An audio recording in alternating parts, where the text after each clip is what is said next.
Live from London, this is Global Business. Hello and welcome to the programme. I'm Sally Burdett. And I'm Robin Dwyer. Our top stories. Calls for deeper cooperation. China's President Xi Jinping and Italy's Prime Minister Giorgia Meloni sign an action plan as they meet in Beijing. A $28 billion overspend by the previous government, says Britain's new finance minister, as she sets out plans to meet the shortfall. Have the Golden Arches lost their shine? Global sales at McDonald's fall for the first time since 2020. And an attack on France's fibre optic network follows sabotage on its train lines. All this as competition continues in the Paris Olympics. China's President Xi Jinping has urged closer ties with Italy. He made the remarks during talks with Italian Prime Minister Giorgia Meloni in Beijing. She also invited Italian enterprises to invest in China and expressed hope that Italy would offer a fair business environment for Chinese firms. Meloni's in China for 5 days, and the two countries have signed a 3-year action plan. It'll focus on industry, education, environmental protection and food safety. Our correspondent Yo Yang reports from Beijing. Chinese President Xi Jinping met with visiting Italian Prime Minister Giorgia Meloni on Monday. The trip is Meloni's first to China since she took office. During their meeting, President Xi said China would continue to promote high-level opening up to further drive Chinese modernization and provide new opportunities to expand cooperation with Italy and other countries. He added that China is willing to work with Italy to upgrade traditional cooperation in economic and trade investments and industrial manufacturing, while exploring cooperation in emerging fields such as electric vehicles and artificial intelligence. President Xi said China supports Italy in hosting the 2026 Winter Olympics and hopes Italy will provide convenient visa measures for Chinese residents to travel to the country. The Chinese leader also emphasized that in the era of economic globalization, only by upholding open cooperation in global industrial and supply chains can win-win development be achieved. For her part, Meloni said this year marks the 20th anniversary since the comprehensive strategic partnership between Italy and China was established, as well as the 700th anniversary of the death of Marco Polo. As two Asian civilizations, she said Italy and China have always appreciated and learned from each other. And she added that Italy is willing to embrace the long-standing Silk Road spirit, develop a closer and higher-level partnership with China, and deepen cooperation in fields of economic and trade investments, electric vehicles, and artificial intelligence. Meloni also said she opposes decoupling and protectionism and is willing to play an active role in promoting deeper China-EU relations. The two sides also issued a new action plan to strengthen their comprehensive strategic partnership over the years 2024 to 2027. Yo Yang, CGTN, Beijing. Prime Minister Meloni also attended a business forum where Chinese and Italian entrepreneurs called for more cooperation. The Italy-China Council Foundation was among those attending. Its Director General Marco Bettin told me about the bilateral cooperation and competition. Italy and China actually has a long relationship, long history of relationship, and up to now the trade balance it's okay, but China export much more than Italy export to China. We have an exchange of around 67 billion euro, which is actually important, but I do believe there are room of improving. And this is actually what I believe is the main target of the visit of Premier Meloni visiting China in these days. Yes, and the Italian Prime Minister Giorgia Meloni has just signed a 3-year plan for trade with China, and she's talking about a new phase. What will this new phase look like for companies such as yours? We just actually closed a period in which we will enter the Belt and Road Initiative memorandum, and then we have to look ahead okay? And this new phase actually also reflects what is going on throughout the world.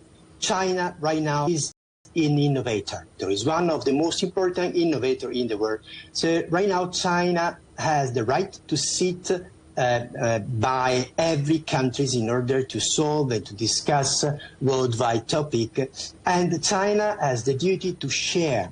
Right now, I do believe the new phase is also to share, to cooperate, especially in the new sectors, the new three sectors, new energy vehicle, lithium battery, and energy renewable sources. This is actually what I do believe there are a room of cooperation between Italy and China.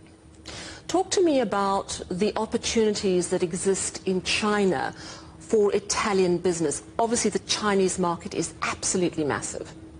Italy has a very good relationship with China, especially in some sectors, luxury goods, foods, agri-food, also mechanics.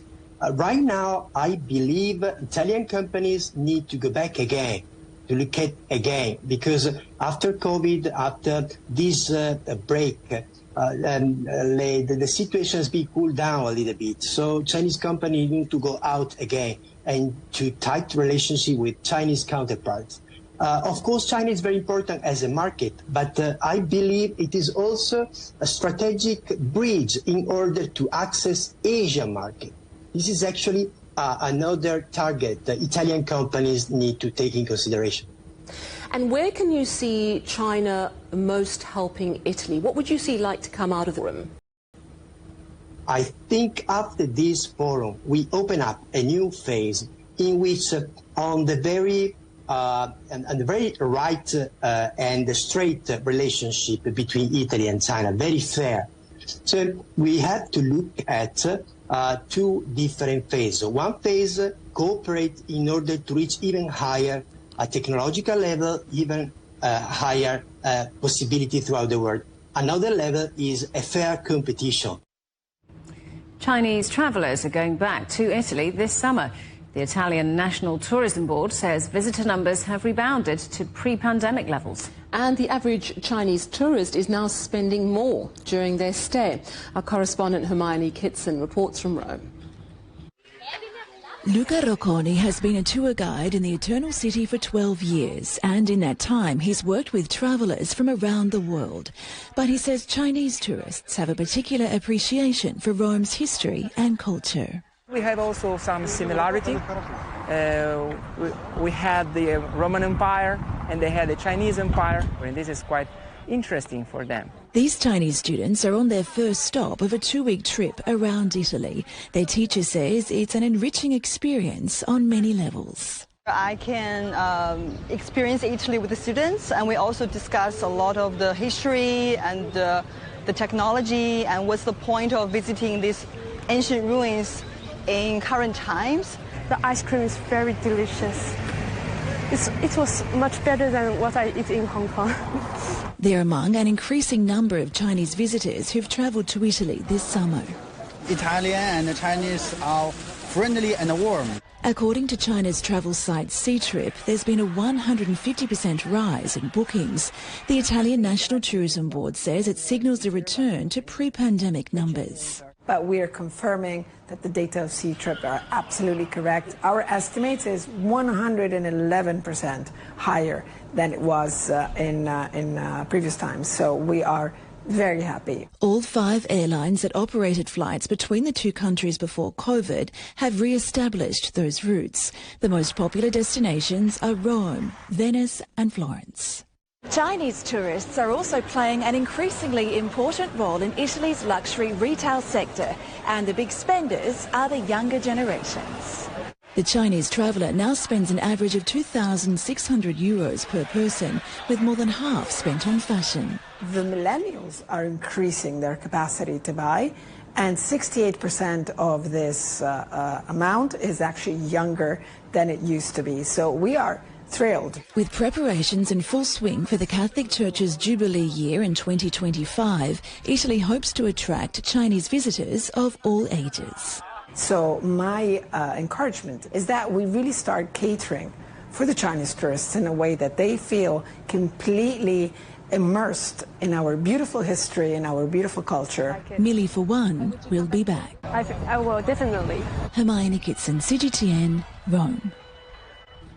Britain's new finance minister has blamed uncosted commitments by the outgoing Conservative government for limiting her ambitions for public spending. Rachel Reeves told MPs in Parliament she'd found a $28 billion black hole as she laid the ground for tax rises and spending cuts in her first budget, now scheduled for October. Mr. Speaker, the government published its plans for day-to-day spending in the spring budget in March. But when I arrived at the Treasury on the very first day, I was alerted by officials that this was not how much the previous government expected to spend this year. It wasn't even close. In fact, the total pressures on these budgets across a range of areas was an additional £35 billion. Once you account for the slippage in budgets you usually see over a year and the reserve of £9 billion designed to respond to genuinely unexpected events, it means, Mr. Speaker, that we have inherited a projected overspend of £22 billion. Well, correspondent Jen Copestake was listening to the statement from Rachel Reeves. So we're talking about a £22 billion, a $28 billion overspend. How did it get so bad? Yeah, so the Chancellor, the Finance Minister, indicated that this was the worst set of economic circumstances that the country has faced since the Second World War. The Conservative government, the former Conservative Party, immediately rebutted this claim, saying it was actually a shameless attempt for the government to lay the ground for tax rises that would come that they were not previously open about in their campaigning to win the general election. But Rachel Reeves, the Finance Minister, said it was indeed a cover-up from the opposition in the House of this scale of the whole of $28 billion. So the areas that she outlined that they had not realised the true extent of the crisis were several. They include the asylum system. She said the previous government's plans to send asylum seekers to Rwanda was a significant part of a projected overspend in that area of $8.2 billion. She said rail services and rail use during the pandemic had an influence on the previous government, who had used cash to give rail companies without budgeting properly, taking into account the scales also of industrial action that has been taking place. That led to an overspend of $2 billion. But she said also, she didn't disclose the amount, but that there was an overspend in the amount of money pledged to the crisis in Ukraine. And she said there was, at the moment, not enough money to cover the cost, but that was something that they were willing to honour. These commitments, they will honour them in full. All right, so she's explained where the big hole has come from. Does she have a plan to fix it? Yeah, so she said it's going to take them some time to evaluate still before the budget that will be announced on October 30th. But she said it was impossible for this government not to act immediately given the scale of this problem. She said there were many difficult choices that were approaching her on this, spending what she's going to do to plug that hole. So it involves scrapping quite a number of projects. We heard already about the asylum seekers going to Rwanda. That is immediately scrapped. They're going to pause plans. The former Prime Minister Boris Johnson had outlined a plan to build 40 new hospitals in the UK. She said that needs to be put on hold so that they can evaluate what they will do there. She said of those 40 hospitals, only one has been built and 6 are underway with plans, but that hadn't come close to what had been planned for new hospitals in the UK. She said a road tunnel bypass that's going to be built near the historic site, so Stonehenge, would be scrapped. She's going to create a new office called Value for Money, so that's what they will use to try and repair what she said was the damage done by the previous government and keep the UK out of a period of austerity. So that involves scrapping more things, a $200 million program from the previous government that was called the Department of Levelling Up. She said there had been an investment fund of $200 million that hadn't invested anything so far. That would be taken away. And they want to review over $1 billion of unfunded transport projects. So she said they cannot move forward with projects that are unaffordable. The big plan there that has been scrapped is millions of pensioners now are not going to receive a winter fuel payment. That's around $400 a year. She said these are now going to be means tested, which will hopefully save £1.4 billion. That's seen as a surprise move, wasn't necessarily expected to be announced today. But another piece of big news that we heard was a deal that they're hoping to strike with the junior doctors. We've been covering this a lot.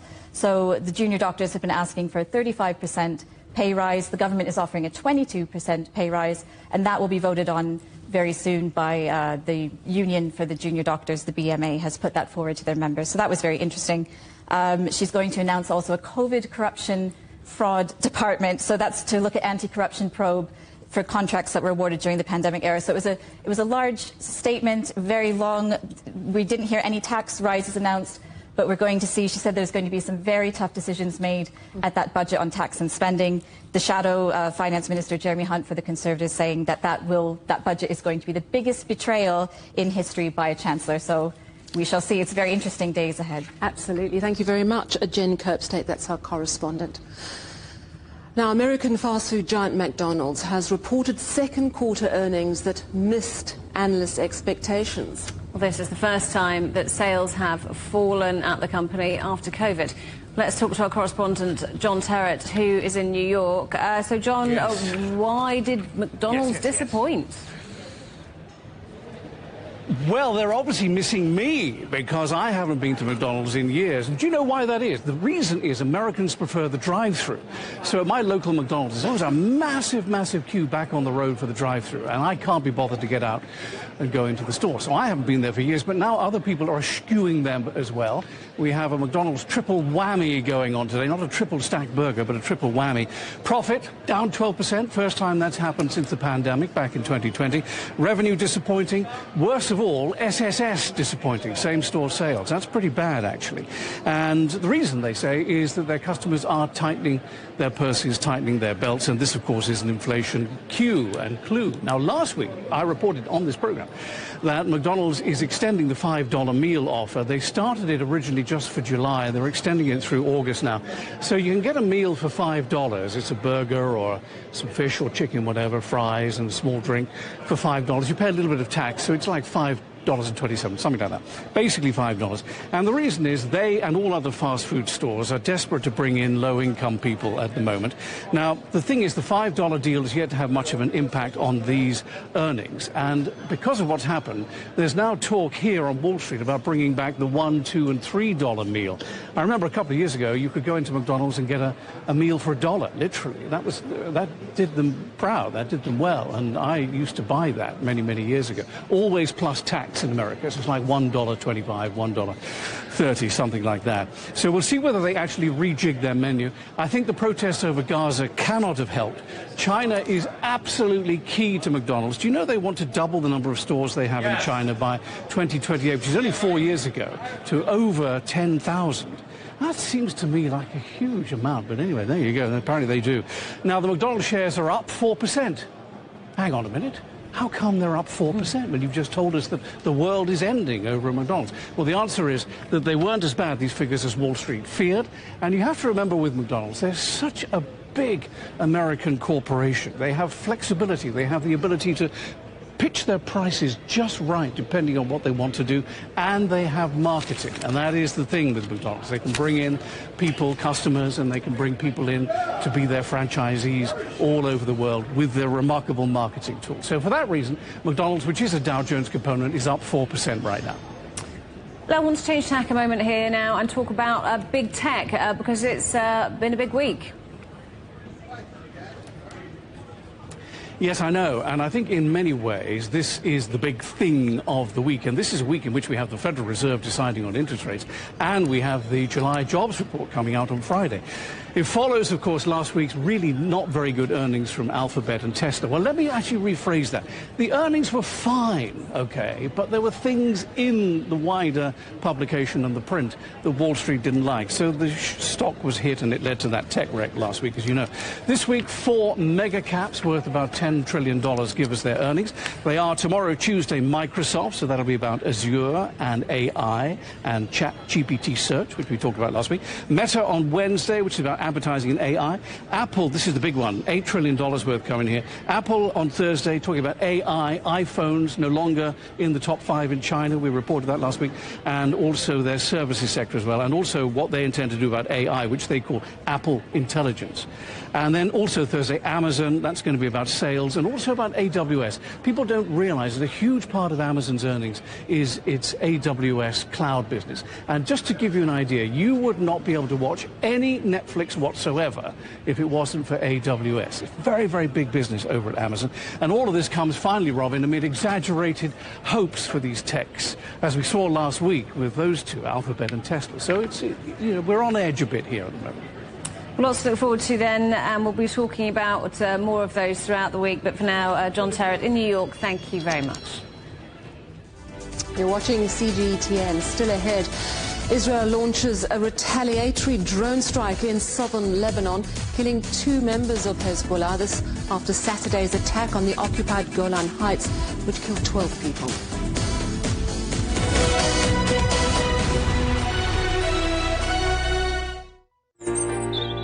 Ever wondered what's the difference between a bear and a bull market? Where are the cash cows? And who are the lame ducks? And what exactly are black swans? Grey rhinos? And unicorn companies? Make sense of it all with Global Business, only on CGTN. I think it should be more global cooperation. I would like to hear more the voice of the developing countries. Globalization has lifted more than 1 billion people out of poverty. The great transition has to happen. It's a necessity. Well, China and the United States are important powers in the world. What unites us is much more than what divides us. And I believe China is committed to this agenda. Join me, Juliet Mann, to set the agenda at these times every weekend on CGTN.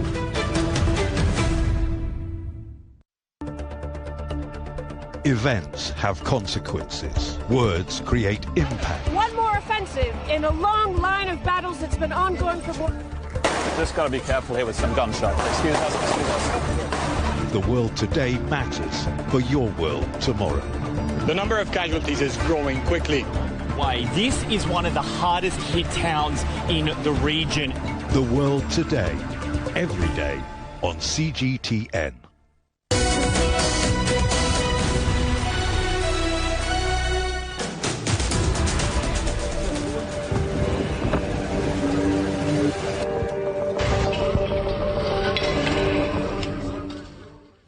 Hello, welcome back. Hezbollah says 2 of its members have been killed in an Israeli drone strike in southern Lebanon. Now, this comes after Israel's security cabinet authorized the government to retaliate for a rocket attack on Saturday. 12 people, most of them children, were killed in that attack in the Israeli-occupied Golan Heights. Now, Israel has blamed Hezbollah, but the Islamist group has denied responsibility. Our correspondent Jonathan Regev is in Tel Aviv and joins us now. Hello, Jonathan. You know, tensions between Israel and Hezbollah, nothing new. What's happened over the last few days, does that represent a significant worsening? The attack which you mentioned on Saturday afternoon, which killed 12 children in Majd al-Shams in the Golan Heights, that is a possible game changer. Israel vowed to retaliate and retaliate forcefully. It has not happened yet, but that special cabinet meeting convened exactly for that, to try and see how harsh will be the Israeli response. Israel is in sort of a trouble here. On the one hand, it wants to react and wants to retaliate strongly towards that event. Children were killed there in Majd al-Shams. On the other hand, Israel does not want this to become an all-out war, since the army is still preoccupied mostly with the war in the southern border in Gaza. That's still the #1 priority for the Israeli army. Therefore, Israel now has to find a way, on one hand, to react forcefully, on the other hand, not to drag the entire region into an all-out war. Israel vowed to react. There could be a reaction to Israel's reaction, and then you can never really know where that goes. Of course, that event in Majd al-Shams, it is only by luck that things like that have not happened before. Hezbollah fired thousands and thousands of rockets to Israeli territory. Some of them fell very close to populated areas, but never caused this amount of casualties. This time it did. Israel will react. Hezbollah will react to the reaction, and then no one really knows where this will head. All right, thank you very much. Our correspondent Jonathan Regev in Tel Aviv. Well, multiple airlines have suspended flights to Beirut over fears of an escalation of the fighting in Lebanon. Our correspondent Zara Elderzi reports.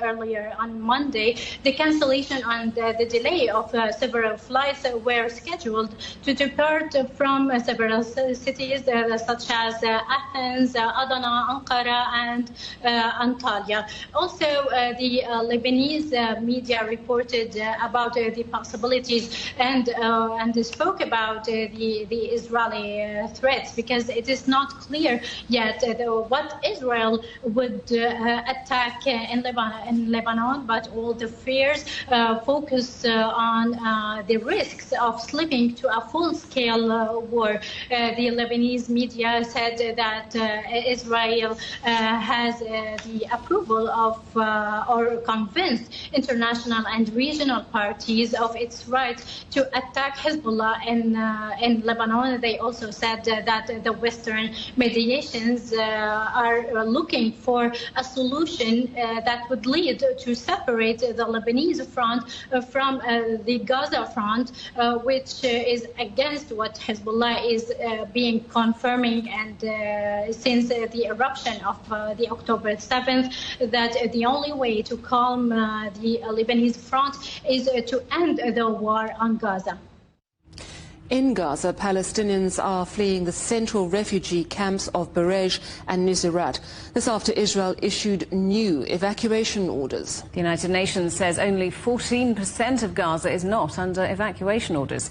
Our correspondent Akram Al-Satri is in Khan Yunis. The Israeli occupation forces have been communicating with the population in eastern Khan Yunis, southeast and southwest Khan Yunis, and we're asking them to head to the humanitarian area. They have also been communicating with people in Al-Burej and Al-Maghazi and almost all the central Gaza area, and they were asking also to move into Al-Mawasi area. That poses a very big question. Where are people going, and will the area that they have been asked to move to be able to accommodate that extremely large number of people who are heading there? While people are starting to flee, some of the people are still trapped in the areas they are staying in because they didn't have enough time to find a transportation to the area that they were asked to move by the Israeli occupation forces. And in the meantime, the bombardment is extremely heavy in the areas of central Gaza where the Israeli occupation forces asked the people to move, and in the areas of East Khan Yunis where around 11 to 13 people were reported to be killed in the last 2 hours or so. So the bombardment is still continuous, and the destruction of the whole residential blocks is still underway, while the ground operations are expanded in Gaza central area and in Khan Yunis, while the humanitarian area that was prescribed as Israel by a humanitarian area is still targeted and reduced by the Israeli occupation. Some of the UN were voicing their major concerns about the incident that took place where the Israeli forces blown up a water reservoir in Rafah area, resulting of depriving a whole population in Rafah from the water that used to be pumped to them and the minimum water that was reaching them.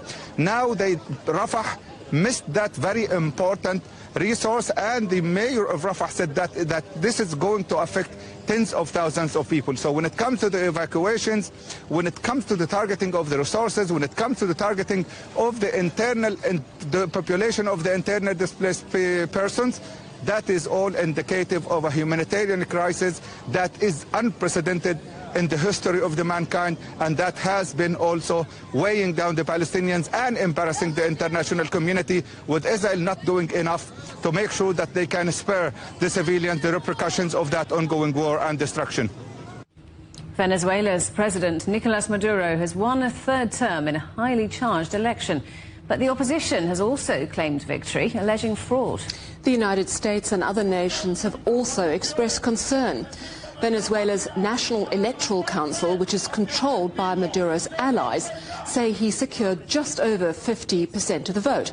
But independent exit polls have pointed to a big win for rival Edmundo González. I can say in front of the people of Venezuela and the world, I'm President Nicolas Maduro Mora, re-elected President of the Bolivarian Republic of Venezuela, and I will defend our democracy, our law and our people. Edmundo González got 70% of the votes in this election, and Nicolas Maduro received 30% of the votes. This is the truth, and my fellow Venezuelans, this is the election with the largest margin of victory in history. Congratulations, Edmundo. Let's talk to our correspondent, Stephen Gibbs, who's in Caracas. So we have Maduro winning his third term, but the opposition also saying that they've won. What's going on? Well, that's right. Two very different versions of what happened last night, Sunday, here in Venezuela. The government-controlled electoral authority said it was a clear win for President Maduro with 51%, as you say, to González, his main rivals, 44%.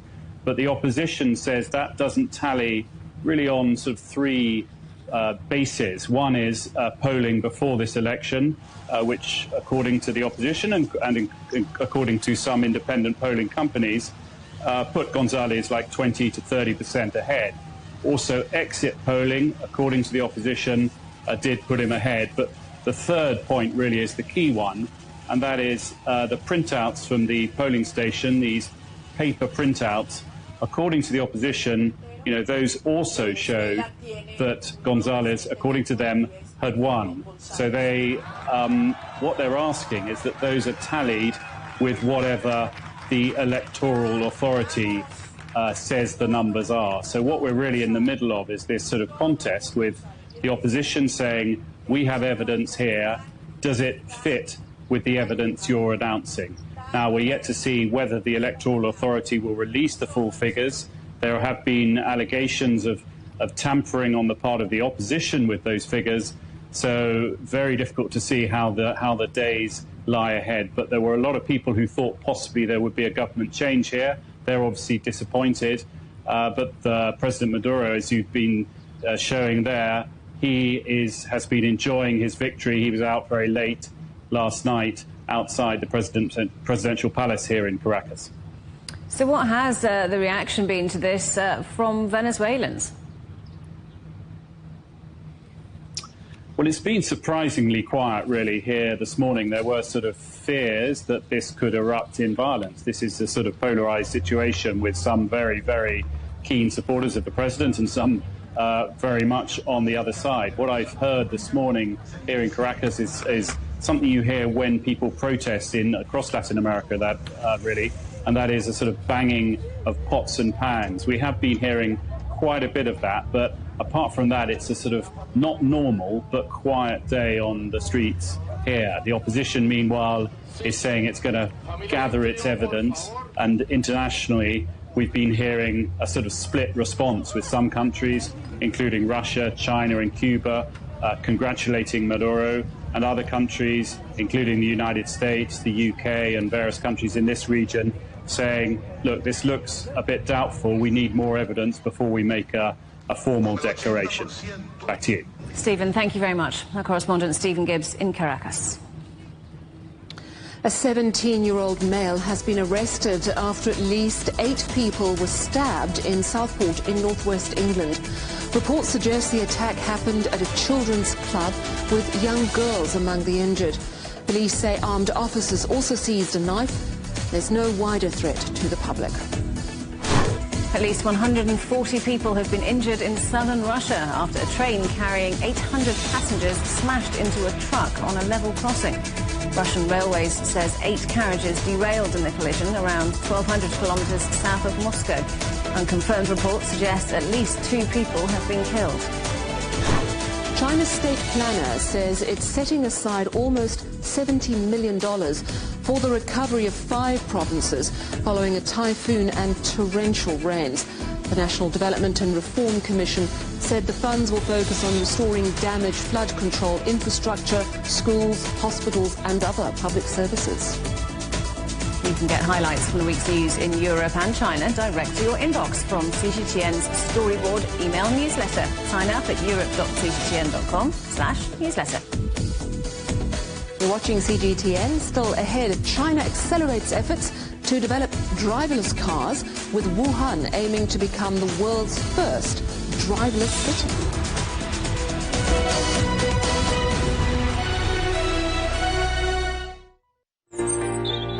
Ever wondered what's the difference between a bear and a bull market? Where are the cash cows? And who are the lame ducks? And what exactly are black swans? Grey rhinos? And unicorn companies? Make sense of it all with Global Business, only on CGTN. I think it should be more global cooperation. I would like to hear more the voice of the developing countries. Globalization has lifted more than 1 billion people out of poverty. The green transition has to happen. It's a necessity. For China and the United States are important powers in the world. What unites us is much more than what divides us. And I believe China is committed to this agenda. Join me, Juliet Mann, to set the agenda at these times every weekend on CGTN.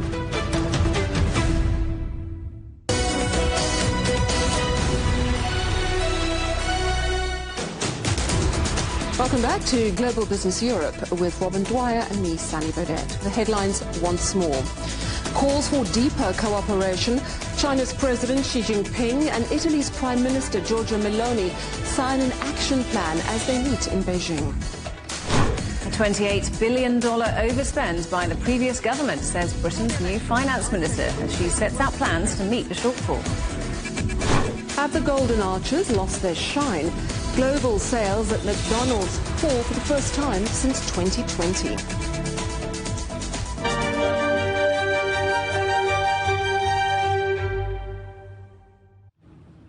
China and the United Kingdom signed an agreement last month to boost cooperation in biopharmaceuticals. The event in Beijing was led by the UK's 48 Group, with many leading scientists in attendance. Among them was Sir Christopher Evans, who's founded and co-founded numerous biotech firms in the UK. He's been speaking to our correspondent, Li Jianhua. Ultimately, what I focus in is development of new medicines and new types of diagnostic tests. So, you know, be it cancer or respiratory and things such as that. And developing these new drugs, running your trials, seeing the patients responding, and eventually seeing your product get out onto the market is a fantastic achievement for everybody involved. And of course, it does make billions of dollars for investors. And can you talk about some projects that now you're working on? Yeah, I mean, what I'm working on right now is cancer. So I've done a lot of this is my 4th decade of working in biotech, you know, in the West, and I've now decided to focus the next 10 years of my life, at least maybe the next 20, in cancer. So development of new cancer drugs and new cancer tests, diagnostic tests for early stage cancer, diagnoses, and then being able to develop precision cancer medicines for really brilliant types of cancer treatment for a variety of different cancers. You just came back from China a few weeks ago, so do you have any projects in China right now? Yeah, I do actually, and I mean, my first impressions, I've been in China quite a few times, by the way, but in the last 3 or 4 years, China's come on dramatically in biotech. So 5-10 years ago, China was way down the rankings. It was just copying other people, doing a bit of innovation.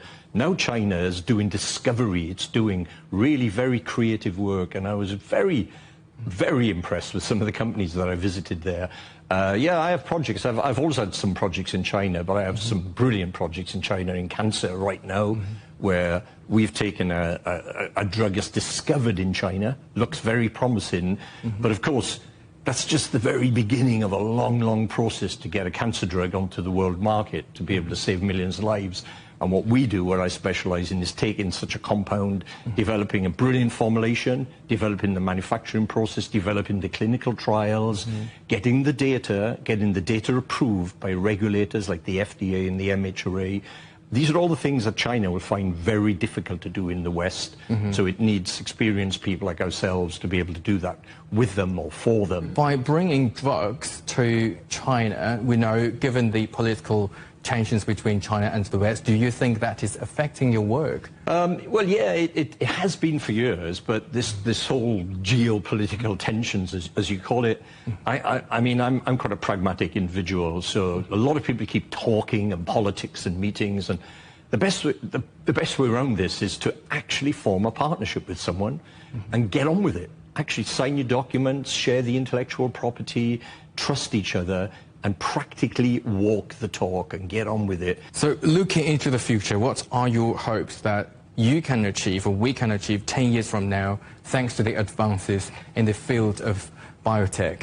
Well, I think you're going to see, I mean, the most powerful thing is the combination of AI and biotech. You can see more and more algorithms coming in, clinical trials, drug development, and particularly in diagnostics as well. So I think the combination of powerful AI-driven digital diagnostics and AI-driven drug development work is just going to be fantastic. And China is very good at all of that. We, by the way, in the West are also very good at all of that. And I just think the needs are there. I think the urge to work together is there. You know, and I think, you know, someone like me, and I can only do so much myself, my aim is to actually form these partnerships and get on with them and make them work and get the drugs developed and get them into the world markets. And I think soon we'll overcome some of these geopolitical sort of positionings that you see around. And I'm not a politician, as you can probably tell, and I don't care much for it either. I just think we need to get on with it and stop worrying about things that may happen, which probably won't. Philips shares have closed up more than 14% after second quarter profits beat expectations. Earnings rose 9.3% to $537 million, partly helped by job cuts. The Dutch medical device maker has shed 9,000 jobs since 2022. Philips sales were also up 2%, and quarterly order intake returned to growth for the first time in 2 years. Shares in the beer giant Heineken ended the day down 10% after it took a $944 million impairment charge on its investment in China's largest brewer. The Dutch company says first-half sales rose 2.1%, missing analysts' expectations. They've put it down to poor weather in Europe and the Euros football tournament failing to deliver a significant boost. A liquidation hearing for the Chinese developer Country Garden has been postponed until January, giving it more time to finalize plans to restructure its offshore debt. Country Garden was once China's largest property developer by sales, but it defaulted on $11 billion of offshore bonds last year. A liquidation petition was filed by Evercredit in February after it failed to repay a $204 million loan. Mitsubishi has announced plans to join an electric vehicle alliance with Nissan and Honda in a bid to cut costs in developing software. The original partnership, which was established in March, also covers the sourcing of parts and advanced driver systems. Shares in all three Japanese car makers are up on the news. China is accelerating efforts to develop driverless cars, with around 20 Chinese companies competing to become global leaders in the field. Our correspondent He Jingyi is in Wuhan, which is aiming to become the world's first driverless city. The world's largest experiment in driverless cars is underway on the busy streets of Wuhan. I'm at my hotel in Wuhan, and today I will go to my shooting location through a self-driving robot taxi. Let's see how it goes. Here comes my robot taxi. Here we go. We're moving at about 30 kilometers an hour. The robotaxi smoothly handles complex urban challenges, like making a U-turn on a ramp and maneuvering around hesitant pedestrian. This fleet of nearly 500 vehicles now serves an area covering half of Wuhan's population. Its company, the Chinese tech giant Baidu, has ambitious plans to double this number, aiming for 1,000 fully self-driving taxis by the end of the year. You often see Baidu robot taxi pulling up right here. People say they're pretty safe, and I guess it's because they're loaded with cameras all around, though they're usually better at avoiding bumps and scrapes than cars driven by people. Wuhan is just one of 20 Chinese cities pioneering self-driving technology under a government initiative to promote what's called vehicle road cloud integration. The country aimed at putting smart connected vehicles on the road by 2026. The initial investment for vehicle road collaboration is significant, with costs for intelligent upgrades exceeding 2 million yuan, or $280,000 per kilometre. Despite the cost, the country remains determined. The just concluded third plenary session emphasized the importance of planning and guiding the rapid development of emerging and future industries. We must follow the directives of the third plenary session to develop new quality productive forces locally, expand emerging industries, and plan for future industries. Consulting firm McKinsey projects the sector could generate between $300 billion to $400 billion in revenue by 2035, in part due to support from Beijing to roll out more pilot programs. The Chinese market is really excited about the potential value of robotaxi. Self-driving car could make profit with good business model this year. Currently, at least 19 Chinese automakers and their suppliers are competing to establish global leadership in the field. Now it's mainly market-driven, but the key to future development will be how to use fiscal funds to guide and demonstrate. Governments in major Chinese cities are establishing regulatory frameworks for the self-driving industry. Beijing, for example, is soliciting public opinion on regulations for autonomous buses, taxis, and car rentals. Industry insiders told me the road ahead for robotaxis in China is promising, thanks to a strong market, innovation, and policy support. Now, I'm going to head back to my hotel in one of these self-driving taxis. 何君毅，CGTN， Wuhan Hubei Province. You're watching CGTN. Still ahead. Concerns grow as pollution in the Seine sees another day of training at the Olympics cancelled.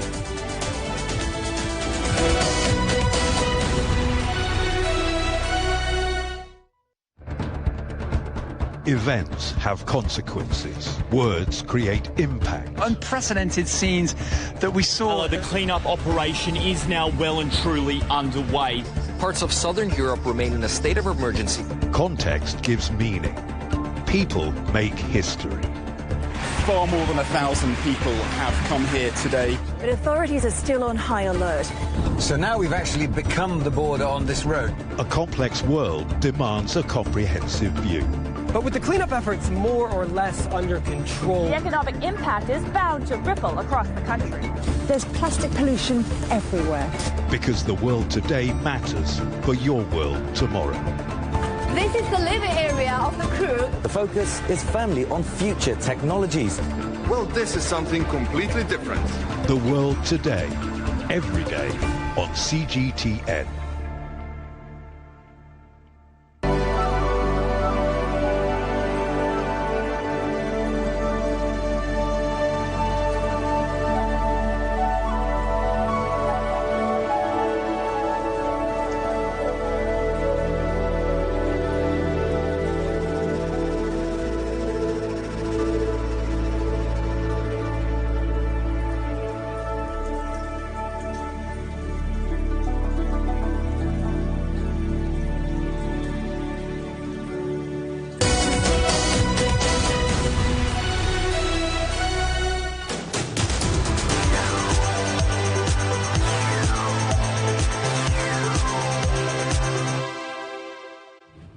Welcome back. Well, competition is underway on the third day of the Paris Olympics, but plenty outside the world of sport is keeping French officials occupied.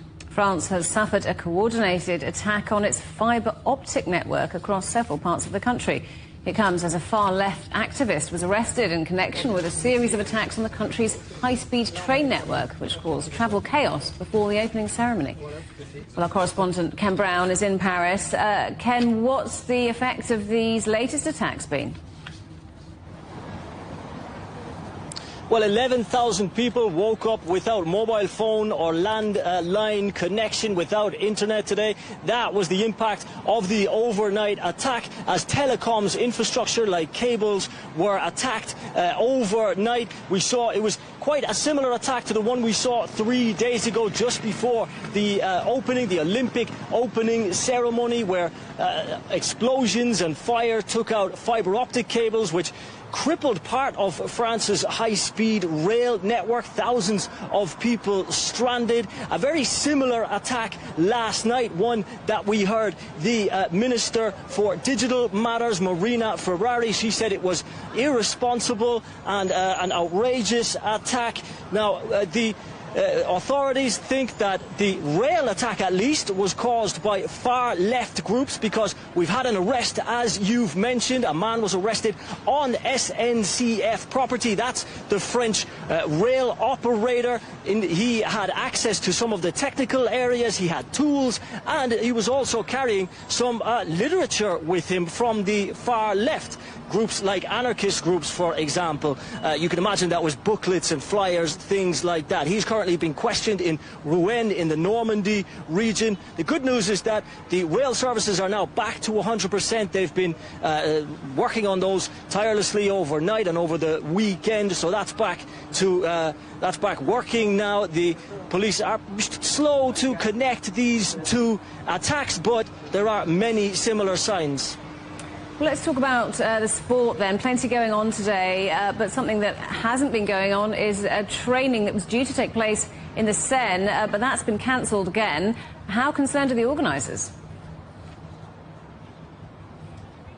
Yes, well, it seems like the organisers are the only people who aren't concerned. It's the second day in a row that training for the triathlon swimming leg has been cancelled. Organisers say, don't worry, everything's going to be fine tomorrow, because that's when the triathlon event is scheduled. The men's event tomorrow, the women's event on Wednesday, but bacteria levels deemed unsafe for athletes to swim today. That after a $1.5 billion spend on trying to clean the River Seine up. We've seen the mayor of Paris in the river trying to convince us that it's all fine earlier this month. But the heavy rain that we had in the opening ceremony and on Saturday has risen. The bacteria levels have risen. Dangerous bacteria like E. coli, for example. We have seen a statement from the World Triathlon Federation and the Paris 2024 organisers, who say that by tomorrow it should be fine. The levels should be below the safe levels for the athletes to get in the water, and those Olympic events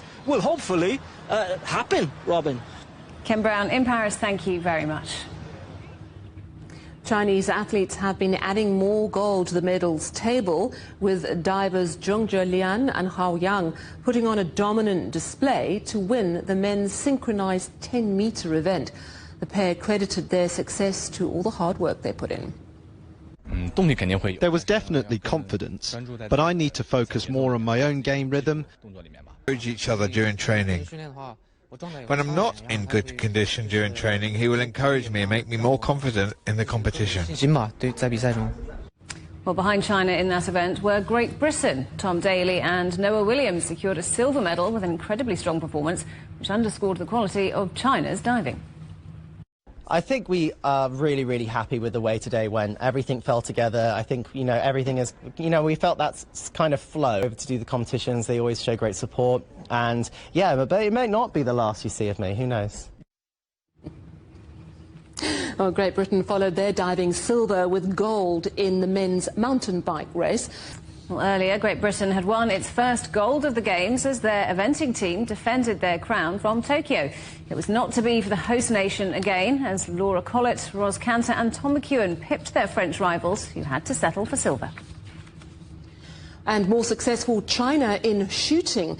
Teen sensation Sheng Lihao won his second gold of the Games in the men's 10-meter air rifle. The 19-year-old held off Swedish world champion Victor Lindgren to claim victory and set an Olympic record in the process. Huang Yuting added a silver to the Chinese medal tally in the women's 10-meter air rifle. She'd already won gold in the team event with Sheng Lihao at the weekend. Huang narrowly missed out on a second gold after losing a shoot-off to Ban Hyojin from South Korea.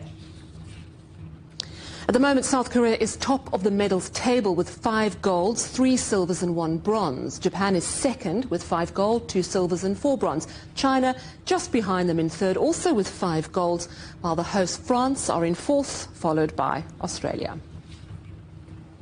Now, Hungary is home to some of the world's most accomplished swimmers. With 28 gold medals, it's the 4th most successful country in Olympic swimming history. Our correspondent Pablo Gutierrez has been meeting one of this year's competitors in Paris, hoping to join the ranks of Hungarian swimming greats. Clear blue water in 100 meters of his absolute best. That's all that stands between Nandor Nemeth and Olympic glory. I feel that I'm in a great condition and strong. I won't make any predictions, especially for the 100-meter swim event. It's incredibly unpredictable and no one knows what to expect. In the 100-meter freestyle, a mere 100th of a second can lead to Olympic greatness. Nemeth is swimming multiple hours daily, 6 days a week, refining his turns in the pool and honing his focus on those crucial final meters that define a champion. I can't imagine a third place being over 47 seconds. That's why I'm not only training physically in the pool, but also mentally preparing to push myself to the finals. World records are within reach. Recently, he won a silver in the 100-meter breaststroke at the European Swimming Championships in Belgrade and won bronze at the World Championships in Doha. Nemeth, riding a wave of recent international victories, feels at his peak.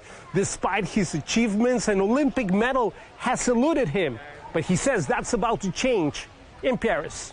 Pablo Gutierrez, CGTN, Százhalombatta, Hungary. Just to go to your headlines once more. Calls for deeper cooperation. China's President Xi Jinping and Italy's Prime Minister Giorgia Meloni sign an action plan as they meet in Beijing. $28 billion overspend by the previous government, says Britain's new finance minister, as she sets out plans to meet the shortfall.